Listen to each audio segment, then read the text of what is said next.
It is the day following the daylight savings time changeover, so we're going back to standard time.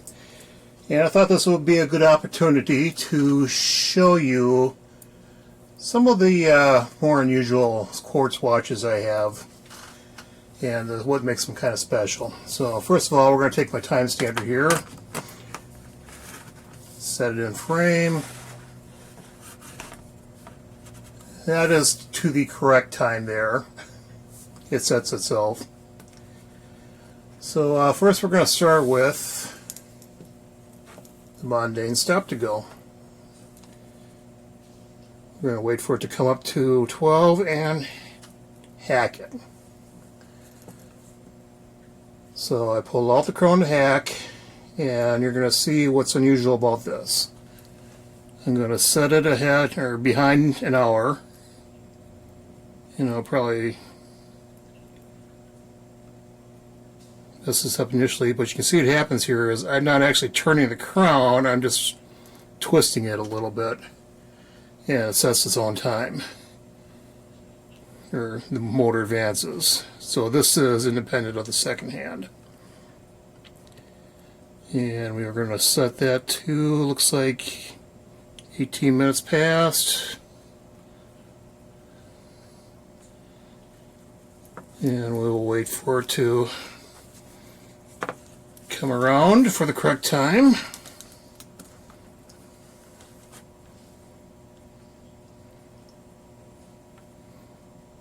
And we're going to repeat this with the other watches too, but I'm going to explain some things about it. So the Mondaine Stop2Go has a unique little feature with the second hand in that it travels a little bit fast and it pauses at 12 and then advances the minute hand one full stop. So there's no mechanical linkage between the second hand and the minute hand.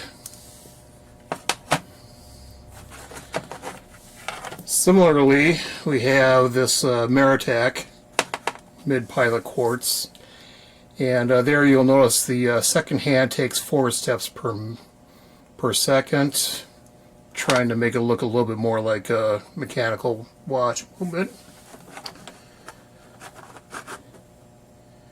And this one sets similarly, but this Mondaine is actually a derivation of the movement used in here. So they did some modification for this movement to go into the Mondaine. So you can see the second hand and the minute hand do not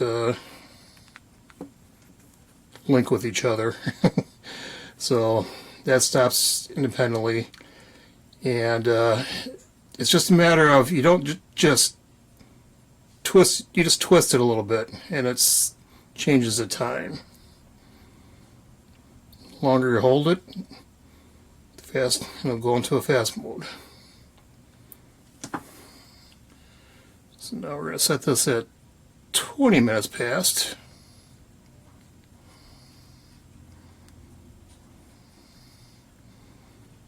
And my precision while I'm trying to work at this angle isn't really good. But there it is, waiting to go. I do need to make a correction on that second hand, and the only way to do it is by pulling the battery, but the minute is doing its 1/3 of a minute ticks at kind of the wrong intervals. So if you watch it right now, this thing will advance the minute hand right around in this region here. And it really should be doing the advancement at 20, so it's off by a couple seconds. It happens on its own for an unknown reason.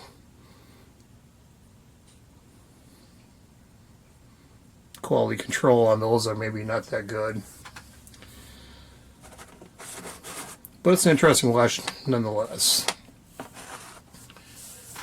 But now, I set us an Eco-Drive Perpetual Calendar Chrono.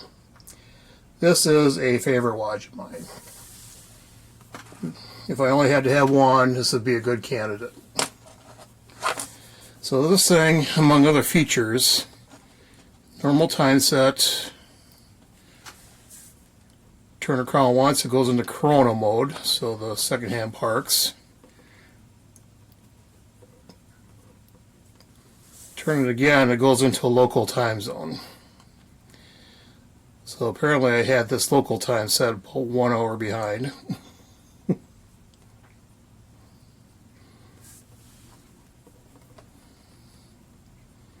And if you want to change your time zone, all you got to do is pull the crown out, give it a twist, and it moves 1 hour.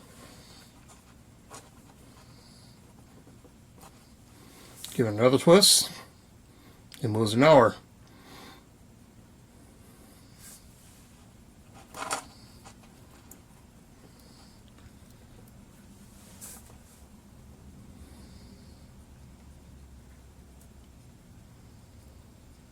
Set it back to your home time again, and it moves back exactly where it should be. So now to set this one,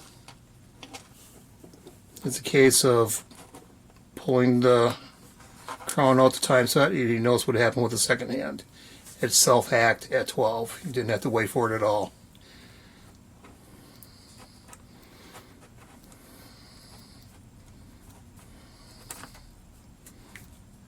And this has a slightly different feel to the, there we go. It's harder to trigger that takeoff, but once it goes, it'll keep going by itself until you stop it.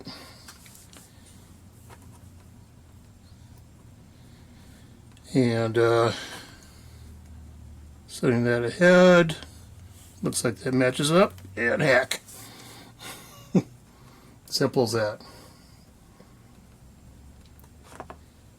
So that is a very cool watch. It's a nice feature. It does gain about a minute in between the daylight savings time changeovers. Not that bad. It's pretty easy to hack it right into the minute again if I wanted to. But yeah, it's a unique watch.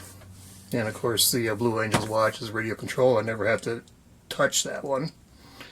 The time advances by itself when it gets the right, gets the signal from Fort Collins, Colorado.